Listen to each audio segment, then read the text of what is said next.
제10장 고통과 고통의 끝. 주어진 상황을 마음속으로 바람직하지 않은 것, 나쁜 것으로 명명하고 분류할 때 고통은 시작된다. 당신은 주어진 상황을 원망하고 원망은 그것을 개인적인 것으로 만들어 대립하는 나를 이끌어낸다. 명명과 분류는 습관화된 것이지만 타파할 수도 있다. 먼저 작은 것부터 명명하지 않는 연습을 하라. 예를 들어 비행기를 놓치거나 컵을 깼거나 진창에 넘어졌을 때 그것을 나쁜 것, 고통스러운 것으로 명명하지 않는 것이다. 그 순간의 그러함을 즉시 받아들이는 것이다. 주어진 상황을 나쁜 것으로 명명할 때 내면에 정신적 위축이 일어난다. 하지만 아무런 이름도 붙이지 않고 있는 그대로 내버려두는 순간 놀라운 힘이 내면에 생긴다. 정신적 위축은 삶 자체의 힘을 차단시킨다. 그들은 선악을 판단하는 지식의 나무에서 과실을 따먹었다. 하지만 이제 선악을 넘어서야 한다. 그러려면 무엇이 다가오든 좋은 것, 나쁜 것이란 명명을 삼가야 한다. 습관적 명명을 넘어설 때 우주의 힘이 나를 통해 작용한다.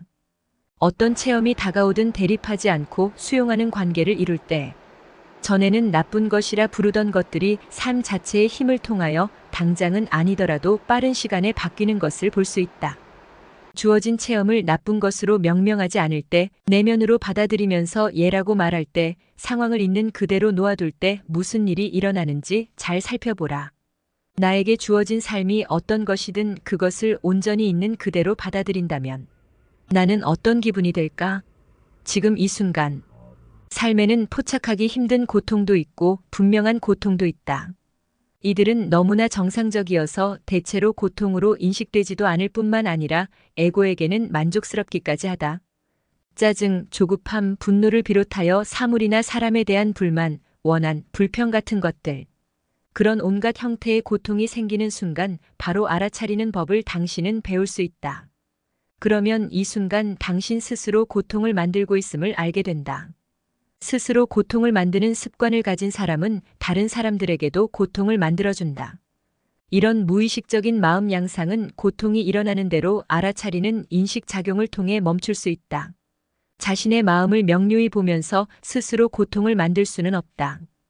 이것이 바로 기적이다.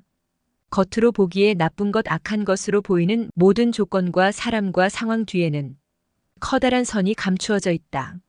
내 안과 밖의 현실을 내면에서 받아들일 때 그것은 스스로 모습을 드러낸다.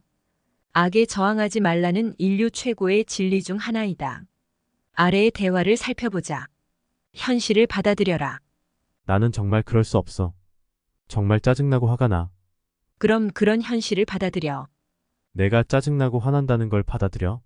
내가 받아들일 수 없다는 것을 어떻게 받아들여? 그래. 받아들일 수 없다는 너의 마음에 받아들이는 마음을 가져가. 순응할 수 없다는 너의 마음에 순응하는 마음을 가져가. 그리고 나서 무슨 일이 일어나는지 그냥 지켜봐.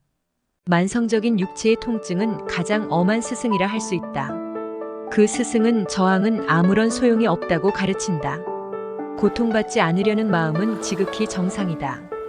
하지만 그런 저항을 놓아버리면, 그래서 고통이 거기 있도록 허용하면 내면에서 고통이 미약하게나마 분리되는 것을 볼 수 있다.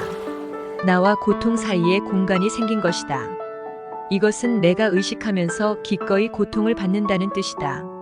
의식적으로 고통을 받을 때 육체의 통증은 내 안에 있는 에고를 빠르게 불태워버린다. 에고는 대부분 저항으로 이루어졌기 때문이다. 극도의 육체적 장애도 마찬가지이다. 나의 고통을 신에게 바친다는 표현이 바로 이것이다. 기독교인이 아니라도 십자가의 상징적 형태에 담겨있는 깊은 보편적 진리를 이해할 수는 있을 것이다. 십자가는 고문기구이다. 그것은 인간이 겪는 최악의 고통과 한계 그리고 무력함을 상징한다. 그런데 난데없이 인간이 순응을 하는 것이다. 기꺼이 고통을 받을 뿐만 아니라 순응의 말까지 한다. 제 뜻이 아니라 당신 뜻대로 하소서. 바로 그 순간 고문기구인 십자가는 감추었던 얼굴을 드러낸다. 바로 신을 상징하는 성물이 되는 것이다.